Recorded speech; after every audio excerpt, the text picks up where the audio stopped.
찬양 감사합니다. 부르신 주님께 힘써 나아갈 때 주의 영광 안에 설게 해달라는 그런 염원을 담은 찬양을 앞에 드렸습니다. 하나님 받으시고 우리 가운데 찬양의 은혜가 있게 된 줄 믿습니다. 말씀 나누겠습니다. 오늘 말씀은 열왕기상 8장 22절부터 32절까지입니다. 우리는 22, 23절을 봉독하고 말씀 나누겠습니다. 열왕기상 8장 22, 23절입니다. 솔로몬이 여호와의 제단 앞에서 이스라엘의 온 회중과 마주서서 하늘을 향하여 손을 펴고 이르되 이스라엘의 하나님 여호와여, 위로 하늘과 아래로 땅에 주와 같은 신이 없나이다.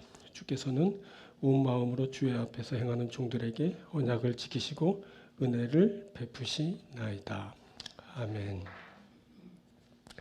자, 열왕기상 8장 22절부터 32절을 본문으로 하늘을 향하여 손을 펴고, 하늘을 향하여 손을 펴고 라는 제목으로 함께 말씀 나누도록 하겠습니다. 솔로몬이 야훼의 제단 앞에 서서 하늘을 향하여 손을 펴들었습니다. 솔로몬이 여호와의 제단 앞에서 이스라엘의 온 회중과 마주서서 하늘을 향하여 손을 펴고, 자, 이 손을 펴는 것은 하나님 앞에 항복하고 하나님께 헌신한다라는 뜻입니다. 자, 오늘은 이것 손을 높이 들고 헌신하는 것에 대한 말씀을 나누려고 합니다.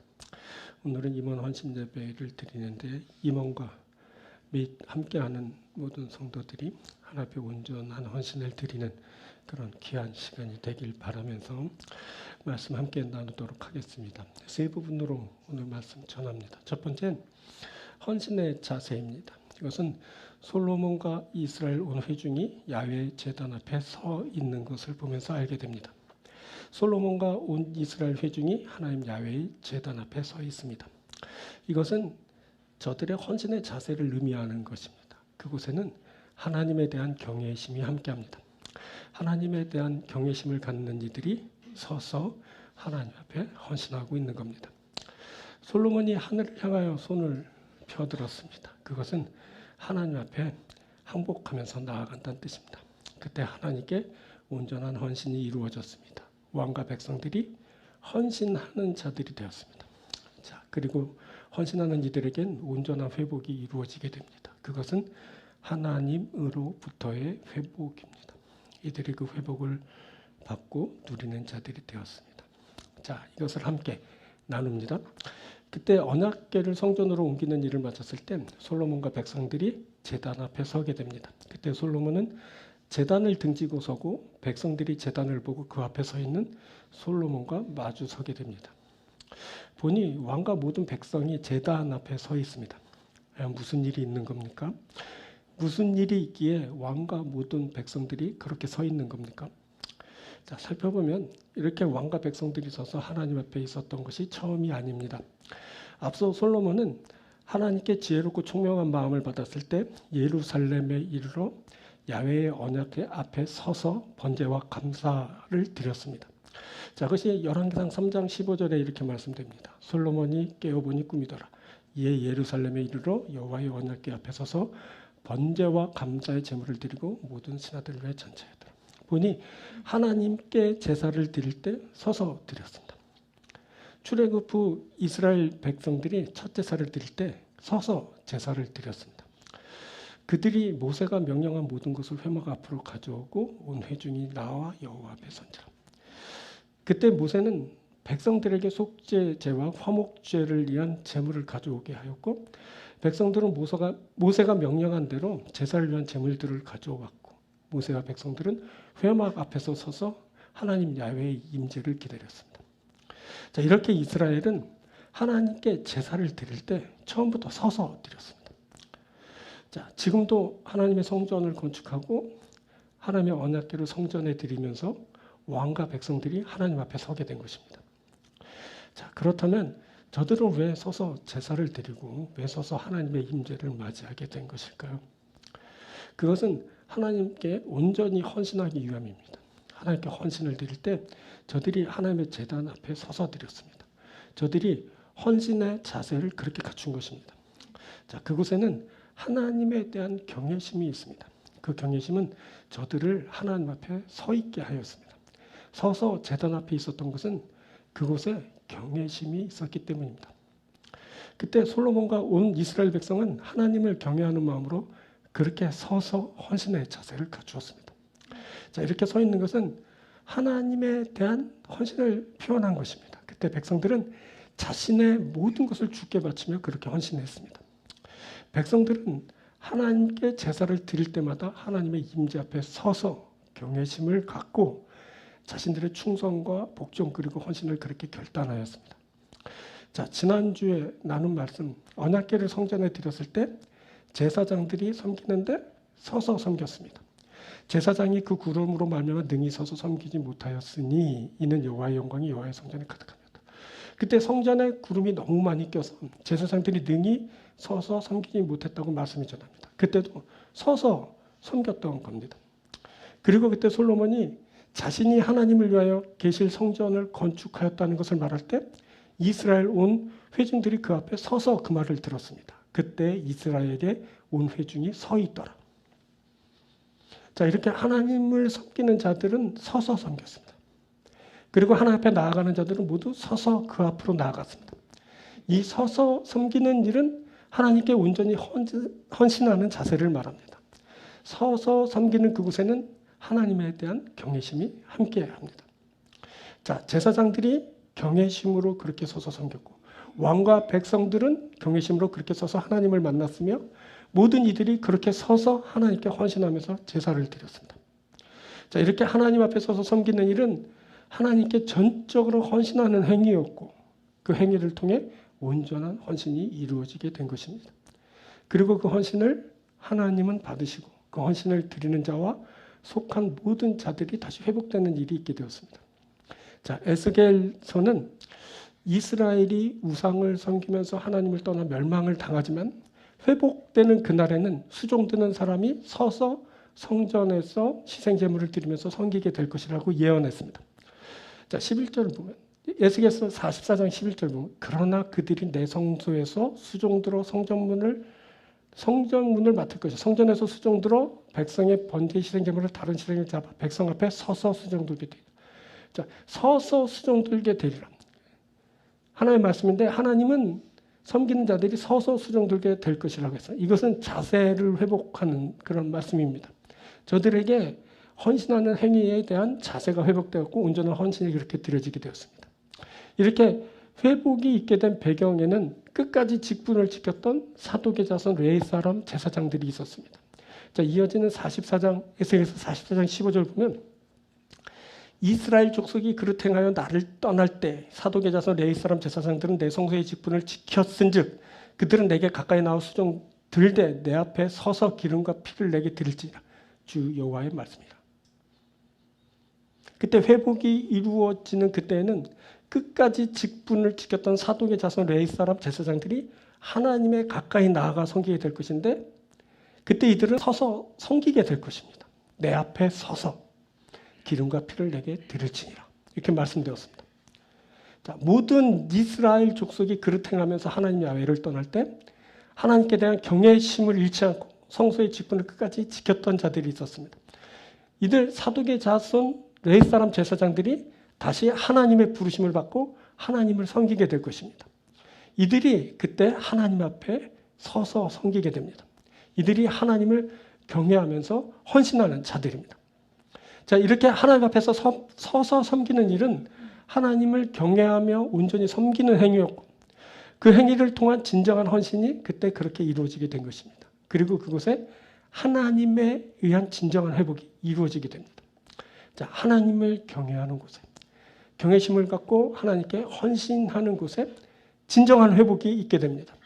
자, 느헤미야서를 보면 이스라엘이 바벨론 포로된 곳에서 돌아와 성벽을 재건하였을 때 에스라가 모든 백성 위에 서서 그들 목전에 책을 펴고 읽자 모든 백성이 일어서 그 말씀을 들었다라고 말씀됩니다.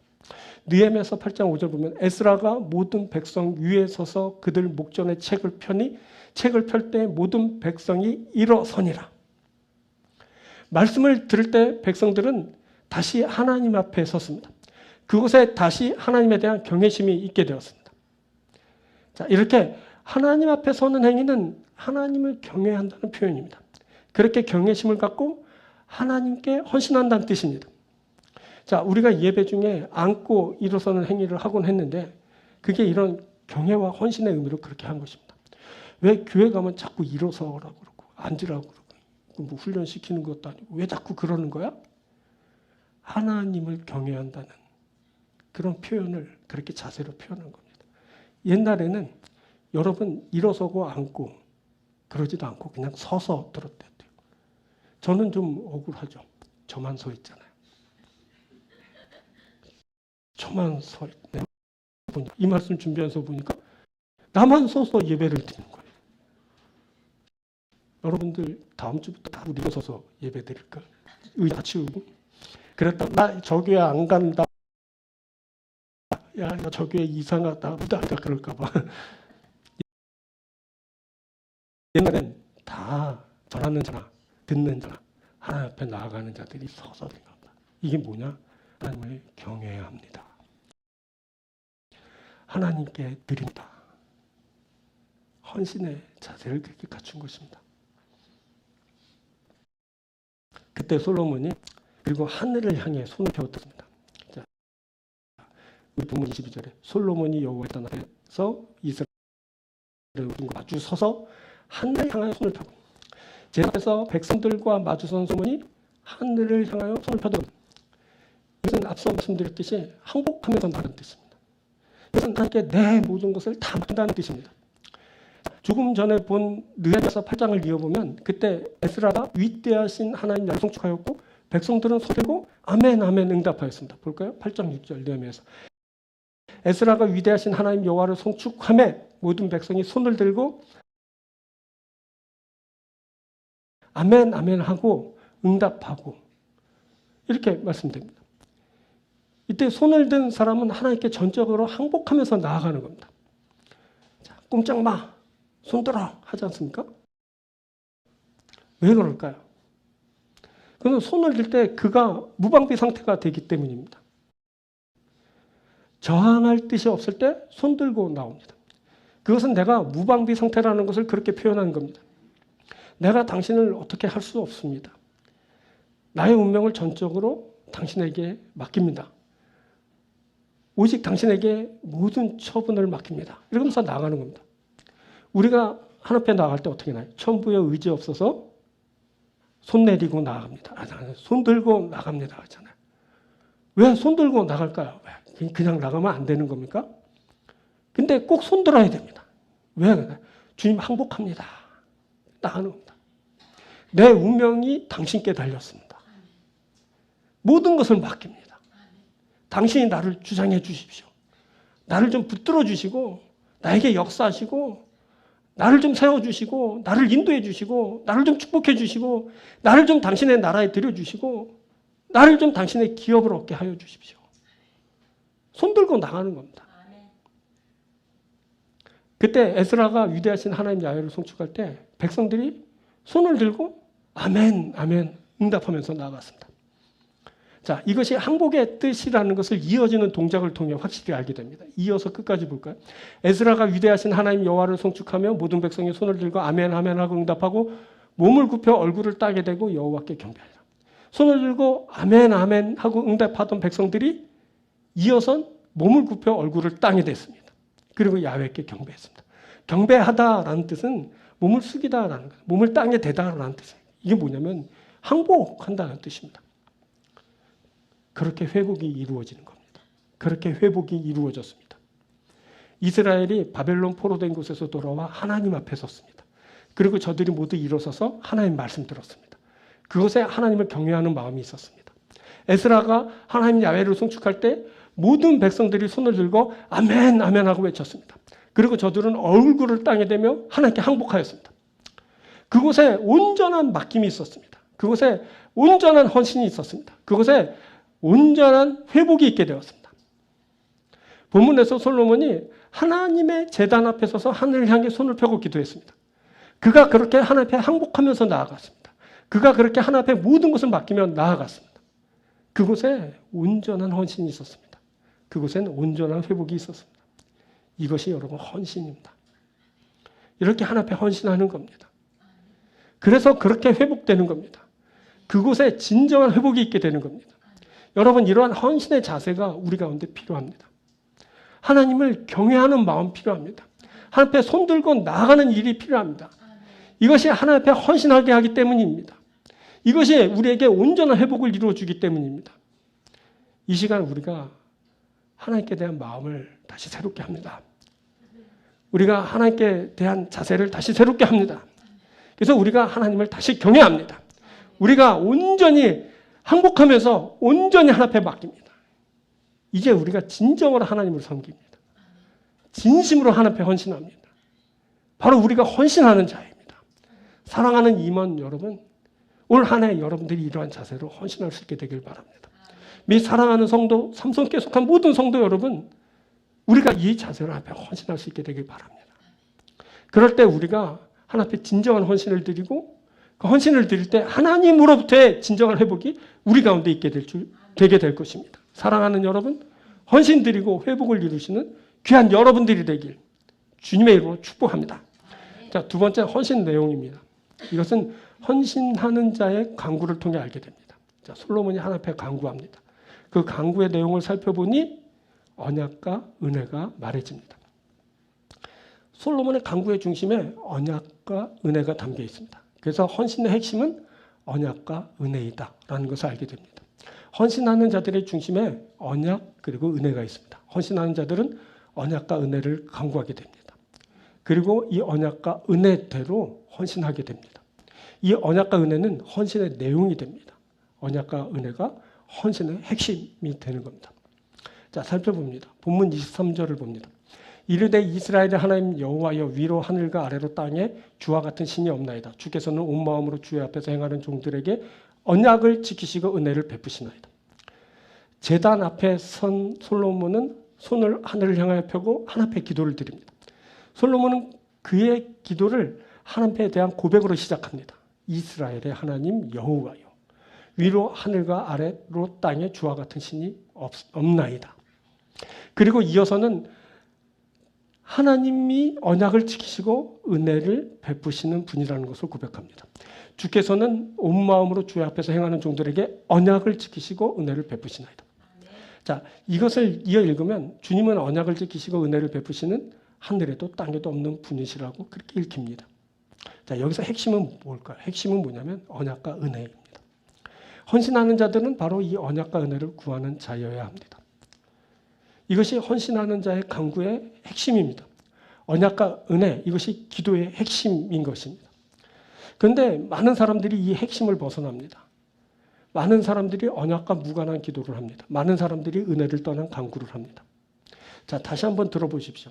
솔로몬이 여호와의 제단 앞에서 이스라엘의 온 회중과 마주서서 하늘을 향하여 손을 펴고 이르되 이스라엘의 하나님 여호와여, 위로 하늘과 아래로 땅에 주와 같은 신이 없나이다. 주께서는 온 마음으로 주 앞에서 행하는 종들에게 언약을 지키시고 은혜를 베푸시나이다. 떨리는 마음으로 처음 하나님의 제단 앞에 선 솔로몬이 하나님 앞에 헌신하면서 처음 간구한 것이 하나님은 언약을 지키시고 은혜를 베푸시는 분이라는 겁니다. 주께서는 온 마음으로 주 앞에서 행하는 자들에게 언약을 지키시고 은혜를 베푸시나이다. 여러분, 온 마음으로 주 앞에 행하는 자들이 있습니다. 온 마음으로 주 앞에서 헌신하는 자들입니다. 이러한 자들에게 주님은 언약을 지키시고 은혜를 베푸십니다. 그래서 이것 언약과 은혜를 구하는 것이 바로 기도의 핵심이 됩니다. 그럼에도 많은 이들이 이러한 기도를 하지 못합니다. 그래서 대부분 언약에서 벗어난 기도를 합니다. 그래서 대부분 하나님의 은혜를 저버린 기도를 합니다. 여러분, 다시 강조하지만 기도의 핵심은 언약과 은혜입니다. 언약, 이것은 하나님의 말씀에 기초한 기도를 뜻합니다. 언약은 말씀이잖아요. 언약의 말씀. 언약이 말씀으로 주어졌잖아요. 그래서 말씀인 거죠, 언약은. 그래서 언약을 구했다는 것은 말씀을 구했다는 거죠.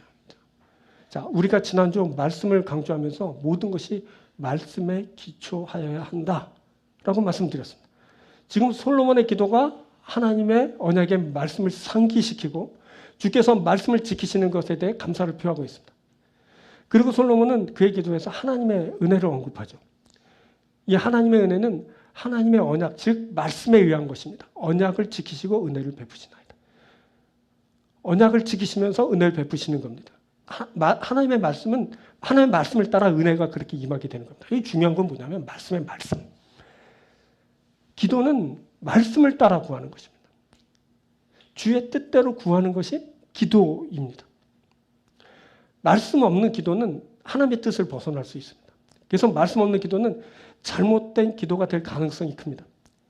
그럼에도 사람들은 말씀을 따라 구하지 않습니다. 대부분 먹고 입고 살아가는 것에 대한 기도를 많이 합니다. 그것이 사람에게 제일 절박한 문제이기 때문입니다. 그 기도가 모두 잘못된 거라는 것은 아닙니다. 실은 우리는 그것을 구할 수밖에 없는 현실을 살아갑니다. 자, 주님은 무엇을 먹을까, 무엇을 마실까, 무엇을 입을까 하지 말라고. 그것은 다 이방인들이 구하는 것이라고 하셨습니다. 그랬더니 어떤 사람이 자신은 이방인이라서 무엇을 먹을까, 마실까, 입을까 하는 것을 걱정할 수밖에 없다 하더라고요. 가만히 들어본 일리가 있죠. 그것은 이방인들이 구하는 것이라. 우리가 이방인이잖아요. 모두 이방인이에요. 대한민국 사람들은 다 이방인이에요. 유다인들을 빼면 다 이방인이에요. 그래서 이방인들은 무엇을 먹을까, 마실까, 입을까를 구할 수밖에 없다는 거죠. 그 말에도 일리가 있어요. 근데 그런 뜻은 아니죠. 그럼 평생 그것만 구하다 하나님의 뜻을 구하지 못하면 어떡합니까? 자, 그렇게 말씀하신 그 말씀에는 베푸신 하나님의 은혜가 담겨 있죠. 하늘 아버지께서 모든 것이 우리에게 있어야 할지를 아신다라고 하십니다. 하늘 아버지께서 모든 것을 은혜로 우리에게 베풀어 주실 것이니 무엇을 먹을까, 마실까, 입을까 그렇게 하지 말라는 거죠. 그래서 우리는 그 주님의 말씀을 따라 무엇이든 믿고 구하게 됩니다. 믿고 구하는 그것을 다 받을 거라고 주님 말씀하셨죠. 너희가 기도할 때 무엇이든 믿고 구하는 것은 다 받으리라 하시라. 그래서 이 다 받으리라 하여튼 믿고 구하기만 하면 된다. 이런 뜻으로 받아들이기 때문에 우리의 기도가 상당히 폭넓어지죠. 먹을까 마실까 입을까 하는 것부터 어디서 자고 뭘 타고 누굴 만나고 모든 것에 대한 기도를 다 드릴 수 있죠. 근데 문제는 뭐냐면 우리의 기도가 말씀을 한참 벗어난다라는 거죠. 말씀과 무관한 기도가 되면 안 된다는 거예요. 우리의 기도는 항상 언약과 연결되어 있어야 돼요. 말씀과 항상 함께 해야 되죠. 그래서 우리는 오늘 말씀을 아주 유심히 들어야 됩니다. 그리고 헌신으로 나아갈 때 어떤 기도를 드려야 될지를 알아야 됩니다. 그것은 뭐냐면 언약과 은혜를 따라 구하는 겁니다. 자, 문제는 뭘 말씀드려요? 우리 기도가 말씀을 벗어나 있다라는 거죠. 그게 왜 문제가 될 거예요? 다들 말씀을 벗어나 자신의 소원만 구한다면 하나님의 뜻은 사라지게 될 겁니다. 사람들은 더 이상 주의 나라와 의를 구하지 않게 될 겁니다. 그러면 하나님은 소원이나 이루어지는 하등한 신으로 전락하게 될 것이고 만족한 사람들은 하나님을 더 이상 구하지 않게 될 것입니다. 보실래요? 무엇을 먹을까 마실까 입을까를 구해서 응답받은 사람들이 참 많습니다. 하나님의 큰 축복을 받아서 먹고 마시고 입을 것이 차고 넘칩니다. 근데 그 사람들이 하나님을 떠나고 맙니다. 왜 그러냐면 더 이상 구할 것이 없기 때문에 그렇습니다. 그것이 그들의 기도의 전부입니다. 뭘 먹을까 마실까 입을까 어떤 집에서 살까 어떤 직장 다닐까 어떤 배필을 만나서 어떻게 행복할까 이런 것만 구하다 보니까 더 이상 하나님 필요 없어졌어요. 왜냐하면 다 부유해졌거든요. 다 건강하고 만족하고 즐기고 누리고 부족함이 없어요. 하나님 필요 없어졌어요. 만족한 사람들은 더 이상 하나님을 구하지 않게 됐어요. 구할 거리가 없는 거야 이제 더 이상. 요즘 여러분 먹거리 위해서 기도하나요? 옛날에 우리 한 대 위만 해도 먹을 거 없어서 먹을 거 위해 기도했다고요. 응? 교회에서 목사님들이 무엇을 먹을까 구하지 말라 그랬는데도 꾀꾸역 주님 먹을 거 좀 주십시오. 왜 그냥 굶어 죽게 생겼거든. 보릿고개 당하면서. 그때는 그렇게밖에 기도할 수밖에 없었어요. 왜냐하면 먹을 거리가 없어요. 굶어 죽게 생겼거든요. 자식 새끼가 굶어서 칭얼거리고 죽겠다 그러고 뺏싹 말라가고 병들고 그런데 어떻게 먹을 걸 안 구할 수 있겠어요. 구하는 거예요. 자신도 그렇고 누구도 그렇고.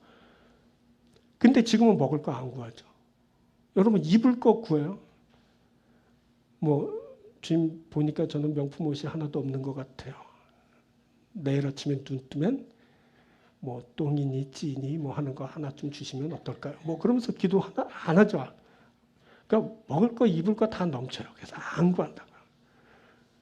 그래서 하나님을 구하지 않는 사람들이 있어요. 왜 그러냐? 그 사람들은 그것만 기도했기 때문에 그래요. 그 이상을 구하지.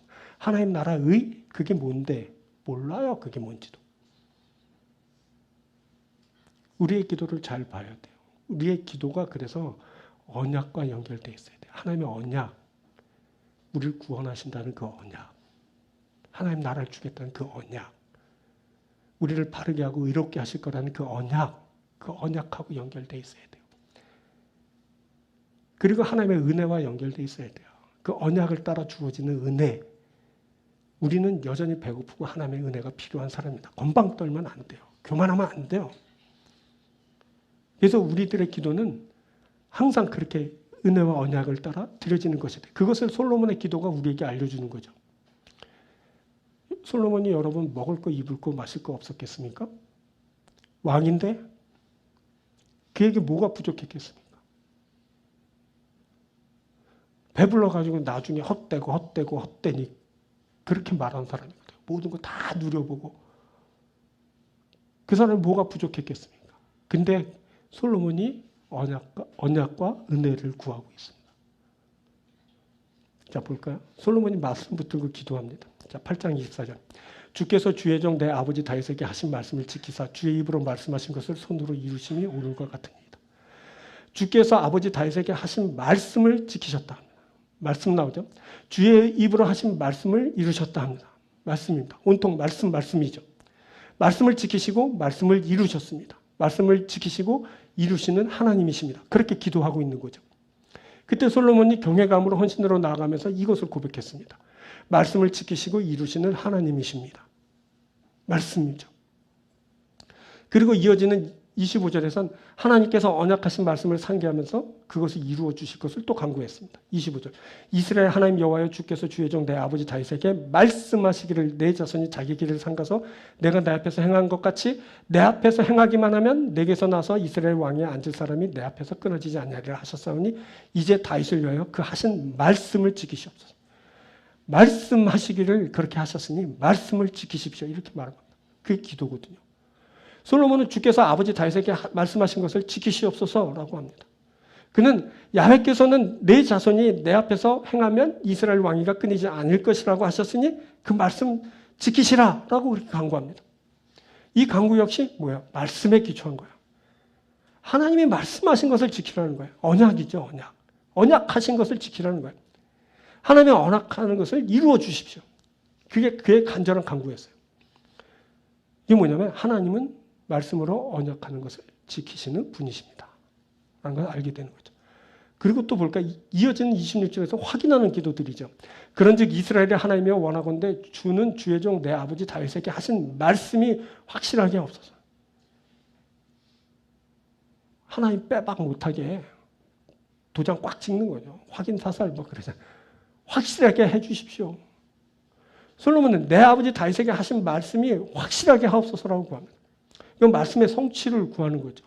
확실하게 이뤄달라는 거야. 여기서 알게 되는 건 뭐죠? 하나님은 하신 말씀을, 언약을 확실하게 이루시는 분이십니다. 이것을 알게 되는 거죠. 솔로몬이 계속 뭐예요? 언약 붙들면서 기도하잖아요. 말씀 붙들면서 기도합니다. 말씀 빼면 그의 기도가 되지 않습니다. 그의 기도는 내용이 없어지고 맙니다. 그는 말씀. 언약. 당신은 말씀의 하나님이십니다. 당신이 말씀하셨습니다. 당신이 말씀한 대로 이루어 주십시오. 그거 좀 확실하게 해 주십시오. 이렇게 구하고 있는 거예요. 이것을 통해 알게 되는 것은 뭐예요? 헌신으로 나아가는 자는 언약의 말씀을 따라 기도해야 된다. 그에게 언약의 말씀이 헌신하는 자에겐 언약의 말씀이 이루어진다. 그것을 우리가 알게 되는 거죠. 여러분, 말씀 없는 기도는 다 허황된 겁니다. 헛되고 헛되니 헛되고 헛되다. 다 가진 자가 한 말입니다. 그거 세상에 그렇게 부러워하고 갖고 싶은 거 다 기도해서 다 받고 누려봤잖아요. 근데 다 누리보니까 헛되고. 왜 그러지 아세요? 거기에 말씀이 없어서 그래요. 언약이 없고 하나님이 없고. 하나님이 없는 그 실체는 다 허망한 겁니다. 다 썩어질 것이고 다 끝날 것입니다. 여러분 이걸 잘 우리가 듣고 알아야 됩니다. 그래서 우리의 기도는 뭐냐면 말씀으로 된 기도가 있어야 돼요. 언약에 기초한 기도예요. 그리고 은혜와 그것이 연결되는 거죠. 주의 은혜가 우리에게 임합니다. 하나님이 우리에게 은혜를 베푸십니다. 우리가 그 은혜를 따라 간구합니다. 말씀이 임했습니다. 우리에게 말씀하셨습니다. 우리가 그 말씀 따라 기도합니다. 이거 바로 헌신하는 자의 기도입니다. 온 마음으로 주 앞에서 행하는 자들에게 하나님은 언약을 지키시고 은혜를 베푸십니다. 이것을 꼭 알 수 있게 되길 바랍니다. 이것을 우리가 필요로 합니다. 언약의 말씀 따라 기도하는 겁니다. 은혜 따라 구하는 겁니다. 여러분 앞으로 우리가 기도할 겁니다. 어떻게? 언약의 말씀 따라 기도. 우리가 은혜를 따라 기도할 겁니다. 사랑하는 여러분, 여러분들의 입술 속에 언약이 담기고 은혜가 담겨서 그 언약의 말씀이 여러분들 안에 성취되고 언약의 축복을 받고 은혜를 받고 누리면서 앞에 영광 드리고 무한한 감사와 영광을 주께 드리는 여러분들 되길 주님으로 축원드립니다. 세 번째는 헌신의 결과. 이것은 헌신하는 자가 사함의 은총을 받는다라는 겁니다. 자, 솔로몬이 하나님의 은총을 구합니다. 그는 하나님은 땅에 거하시지 않는 분이라는 것을 고백하죠. 그래서 자신이 건축한 성전이 하나님을 용납하지 못한다라고 합니다. 하지만 기도할 때 하나님이 돌아보아 주시기를 구합니다. 부르짖을 때 하나님이 비는 기도를 들어주시기를 구합니다. 솔로몬은 자신이 성전을 향하여 기도할 때마다 하나님이 들어주시기를 구합니다. 그때 하나님이 사함의 은총을 베풀어 주시기를 구합니다. 이거 사함의 은총이 바로 헌신하는 자들에게 있게 됩니다. 이것이 바로 헌신의 놀라운 결과입니다. 자, 그걸 세 번째로 지금 말씀드립니다. 자, 27절 봅니다. 하나님이 참으로 땅에 거하시리까? 하늘과 하늘들의 하늘이라도 주를 용납하지 못하겠거든 하물며 내가 건축한 이 성전이오리까? 무슨 말입니까? 땅뿐 아니라 하늘과 하늘들의 하늘이라도 하나님을 용납하지 못한다고 합니다. 그런데 솔로몬이 건축한 그 자그마한 성전이 하나님을 감당할 수는 없는 겁니다. 그래서 솔로몬이 이렇게 말한 겁니다.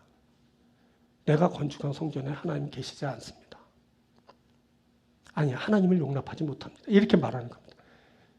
자, 이 기도를 들으면 여러분 성전이 무용해 보입니다. 쓸모없는 것처럼 느껴지죠. 하나님을 용납하지 못하는 성전을 어디에 쓰겠습니까? 그럼에도 사람들은 하나님을 그 자그마한 성전에 모시려고 합니다. 그곳에 모시고 어떻게 하겠다는 건지 정말 모르겠습니다. 자기들 마음대로 하나님을 이용하려는 걸까요? 마치 요술 램프의 진처럼 그 작은 램프에 가둬두고 자기 하인처럼 쓰려는 것일까요? 자, 솔로몬이 성전을 건축했습니다. 하나님을 그곳에 모시려는 겁니다. 이렇게 사람의 욕심은 하나님을 제한하고 가두려고 합니다. 스데반이 이것을 비판하였습니다. 자, 사도행전 7장에 그것이 말씀되는데 거기서 뭐라고 해요? 솔로몬이 자신을 위해 집을 지었다고 합니다. 하나님을 위해 집을 지은 게 아니라 스데반은 뭐냐? 지를 위해서 그 집 지었다 이렇게 말해요. 그러나 하나님은 손으로 지은 그곳에 계시지 않으시다고 합니다. 하늘이 하나님의 보좌입니다. 땅이 하나님의 발등상입니다. 하나님은 이 모든 것이 내 손으로 지은 것인데 너희가 나를 위해 무슨 집을 짓겠느냐라고 하십니다. 누구보다 솔로몬이 이것을 잘 알았습니다. 그래서 자신이 건축한 성전이 하나님을 모시지 못한다라고 합니다. 하나님은 어디에도 계시고 성전이라는 장소에 제한되는 분이 아니십니다. 그렇다면 성전이 무슨 소용이 있습니까? 그거 어디에 쓰겠습니까? 그런데 핵심은 이겁니다. 하나님은 성전에 임하신다. 하나님은 언약궤가 있는 성전에 말씀으로 성령으로 임하신다. 언약궤 안에는 증거판을 두었고 이는 말씀을 가리킵니다. 하나님이 그곳에 말씀으로 임하십니다. 그리고 속죄소가 있는데 속죄소는 하나님의 임재를 나타냅니다. 하나님이 그곳에 영으로 임하십니다. 이렇게 하나님은 언약궤 말씀으로 성령으로 임하십니다. 언약궤가 성전에 딱 놓이게 됐습니다. 하나님이 그 성전에 임하시는 겁니다. 그렇다고 하나님이 성전에 갇히거나 제한되는 것은 아닙니다. 자, 솔로몬이 그것을 이렇게 말했죠. 자, 8장 30절. 주의 종과 주의 백성 이스라엘이 이곳을 향하여 기도할 때 주는 그 간구함을 들으실 때 주께서 계신 곳 하늘에서 들으시고 들으시사 사하여 주옵소서. 솔로몬은 주의 종과 주의 백성 이스라엘이 이곳 성전을 향해서 기도할 때 하나님이 그 간구를 들어주시고 그랬어요. 그렇다고 하나님이 성전에 제한되는 것이 아니에요. 그 간구를 들으시는 것이 어디예요? 주께서 계신 하늘. 주께서 계신 곳 하늘에서 들으시고 들으시사 사하여 주옵소서. 솔로몬이 그렇게 고백하죠. 성전을 향해서 기도하지만 하나님은 하늘에서 들으시는 거예요. 솔로몬은 하나님이 성전에 계시지 않는다고 합니다. 그는 하나님이 성전이 아니라 하늘에 계신다라고 합니다. 그래서 간구를 들으실 때 성전이 아니라 하늘에서 들으십니다. 그래서 사람이 성전에서 기도하는 겁니다. 성전을 향해 기도하는 겁니다. 성전은 뭐냐? 기도하는 집이죠. 이사야서 56장 7절에 그렇게 했어요. 이는 내 집은 만민의 기도하는 집이라 일컬음이 될 것입니다. 성전에 이르신 예수님은 기도하는 집을 강도의 소굴을 만들었다고 책망하시기도 했습니다. 너희는 강도의 소굴을 만든도다. 성전은 기도하는 집인 거죠. 그리고 또 성전을 향해서 기도하죠. 솔로몬은 주의 눈이 성전을 주야로 보신다고, 그래서 주의 종이 그것을 향하여 비는 기도를 들어달라고 간청했습니다. 볼까요? 29절. 주께서 전에 말씀하시기를 내 이름이 거기 있으라 하신 곳 이 성전을 향하여 주의 눈이 주야로 보시오며 주의 종이 이것을 향하여 비는 기도를 들어주십시오. 주의 눈이 주야로 성전을 보고 계시죠. 그래서 그것을 향해서 비는 기도를 주께서 들어달라는 거예요. 시선이 임하는 곳이지 하나님이 그 안에 머무르시는 것은 아니에요. 여기서 중요한 것은 뭐냐면 방향성이죠. 방향성. 뭐냐면 성전을 향해 기도하는 거야. 성전을 향해 기도할 때 하나님이 들으시는 거죠. 다시 말해요. 하나님은 성전에 제한되는 분이 아니에요. 그게 작은 분이 아니에요. 그렇게 한정적인 분이 아니에요.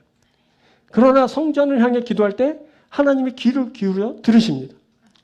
여러분, 다니엘이 그렇게 기도했죠. 포로가 되어 이방에 끌려간 다니엘은 고국을 잊지 않고 성전이 있는 예루살렘을 향해 하루 3번씩 기도했어요. 여러분, 느헤미야가 그렇게 기도했어요. 고국이 처참하게 파괴되고 그곳에 남은 자들이 큰 환난을 당하고 능력을 받으며 예루살렘 성은 허물어지고 불탔다는 소식을 들은 느헤미야가 수일 동안 슬퍼하며 금식하며 성전을 향해 그렇게 기도했어요. 자, 이 8장의 솔로몬의 기도에서만도 성전을 향해 기도한다는 말이 무려 3번이나 나오죠. 8장 29절. 주의 종이 이것을 향하여 비는 기도를 들으십시오. 38절. 이 성전을 향하여 손을 펴고 무슨 기도나 무슨 간구를 하거든. 42절. 이 성전을 향하여 기도하거든. 성전을 향하여 계속 그러잖아요. 기도가 어떻게 드려지죠? 성전을 향하여 기도하죠. 방향성이죠. 성전을 향해서 기도하죠. 다니엘이, 느헤미야가, 솔로몬이 성전을 향해서 그렇게 기도한 거죠. 왜 그랬을까요? 그것은 성전을 향해 기도할 때마다 하나님이 그렇게 들으신다는 믿음이 있었기 때문입니다. 저들이 그렇게 기도할 때마다 하나님은 저들의 기도를 들으시고 저들에게 은혜를 베풀어 주셨습니다. 여러분, 우리가 알아야 될 것은 하나님은 성전에 국한되는 분은 아닙니다. 근데 하나님은 성전을 향하여 드리는 기도를 들으시고 받으십니다. 그래서 성전을 향한 기도가 있어야 돼요. 그 기도를 하나님이 들으시기 때문입니다.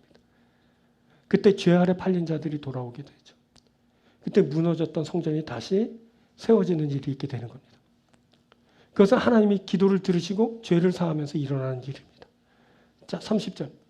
주의 종과 주의 백성 이스라엘이 이곳을 향해 기도할 때 주는 그 간구함을 들으실 때 주께서 계신 곳 하늘에서 들으시고 들으사 사하여 주옵소서.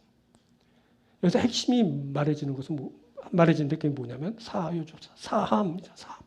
기도할 때 어떤 응답이 있냐면 사함의 응답이, 사함의 축복이 있는 거죠. 주의 종과 주의 백성이 성전을 향해 기도할 때 하나님이 그 기도를 들으시죠. 하나님이 종과 백성의 기도를 들으실 때 하늘에서 들으시고 사하여 주시는 은총을 베풀어 주십니다. 이렇게 사함의 은총이 있는 곳이 어디냐? 성전이죠. 성전. 우리에게 죄사함은 어떻게 이루어지죠? 우리에게 죄사함은 예수 그리스도의 십자가를 통해 이루어집니다. 그래서 예수 그리스도의 십자가가 서 있는 것이 우리 성전입니다. 우리 개개인의 심령에 예수 그리스도의 십자가가 서 있습니다. 그래서 우리 개개인이 모두 주의 성전입니다. 십자가가 있는 곳 성전. 우리 안에 십자가, 우리가 성전. 주의 십자가가 있는 곳에 뭐가 있다고요? 죄사함의 은총이 있습니다. 십자가가 서 있는 우리에게서 죄사함의 은총이 있게 되는 겁니다. 이게 왜 중요하냐?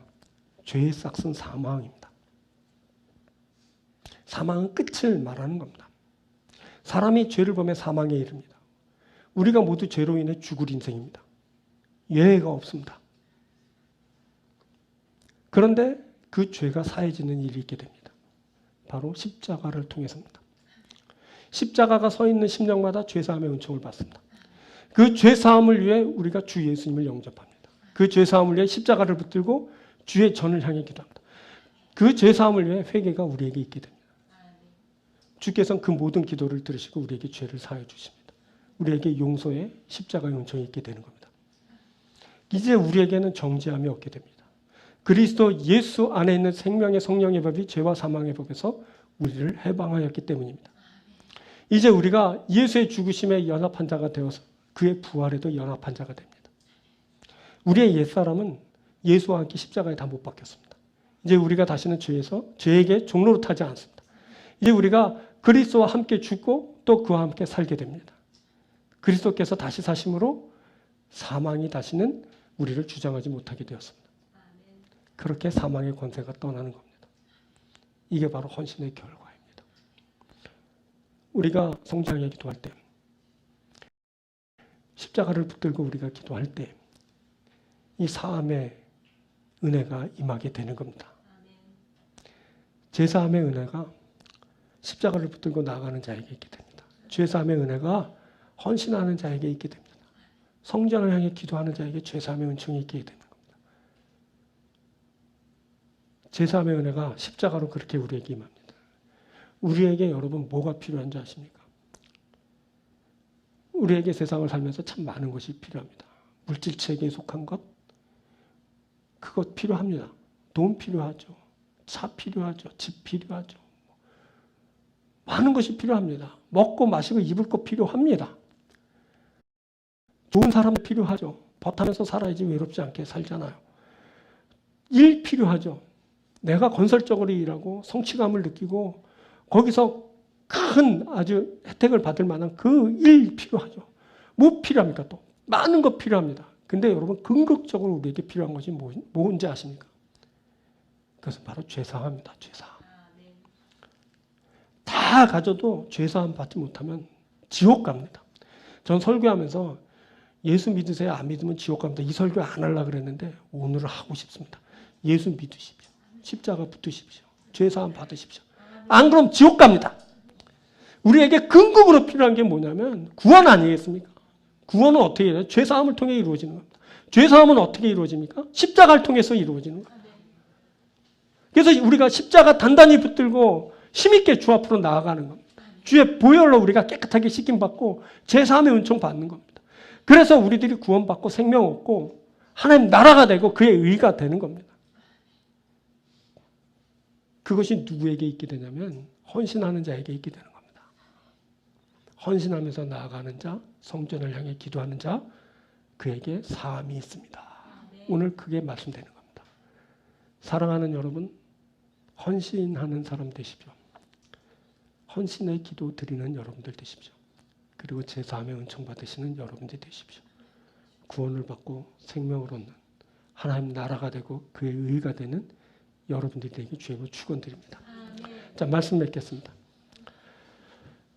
솔로몬과 온 이스라엘 회중에 야훼의 제단 앞에 섰다 그랬습니다. 그래서 헌신의 자세라 그랬습니다. 그것은 경외심이 담겨 있다 그랬습니다. 저들이 서서 경외심을 갖고 하나님 앞에 그렇게 헌신하였습니다. 그때 솔로몬이 하늘 향해 손을 펴들었습니다. 하나님 앞에 항복하며 전적으로 맡긴다는 뜻이라 했습니다. 온전한 헌신이 이루어지고 온전한 회복이 그들에게 있게 되었다고 했습니다. 우리가 이 회복을 꿈꿉니다. 이 헌신을 하고 싶습니다. 이렇게 온전한 헌신을 드리고 온전한 회복을 맞는 여러분들 되길 바랍니다. 솔로몬이 하나님 앞에 간구했습니다. 헌신하는 자의 간구, 언약과 은혜를 따라고 했다. 언약은 말씀이라 했습니다. 우리가 말씀을 따라, 언약의 말씀 따라 구합니다. 하나님이 우리에게 약속하여 주셨습니다. 그 약속 붙들고 기도하는 겁니다. 그 외에도 많은 기도하십시오, 물론. 그러나 중요한 그 언약을 따라 기도하는 기도가 여러분들의 입술에 있게 되길 바랍니다. 그래서 은혜를 받아 여러분들이 온전한 헌신을 드리고 그 언약을 성취하는 그런 여러분들 되길 바랍니다. 솔로몬이 하나님의 은총을 구했죠. 그 은총의 끝은 뭐냐면 사함이에요. 사함. 그가 지은 자그마한 성전이 하나님을 용납하지 못합니다. 하지만 성전을 향해 기도할 때 하나님은 그 기도를 들어주신다 그랬습니다. 그 기도를 들어주실 때 궁극으로 사함의 은총을 베풀어 주신다 그랬습니다. 사함, 죄 사함, 죄 많은 우리에게 그 사함의 은혜가 얼마나 절실합니까? 성전을 향해 기도할 때 우리가 그 십자가를 붙들고 기도할 때 우리 가운데 죄 사함이 있게 되는 겁니다. 구원이 있고 생명이 있고 하나님 나라가 있게 되는 겁니다. 이 귀한 은혜를 받으시기 바랍니다. 이것이 바로 헌신의 놀라운 결과입니다. 헌신을 주 앞에 드려 놀라운 결과를 받으시는 여러분들 되길 주님으로 축원드립니다. 우리 다 함께 기도하겠습니다.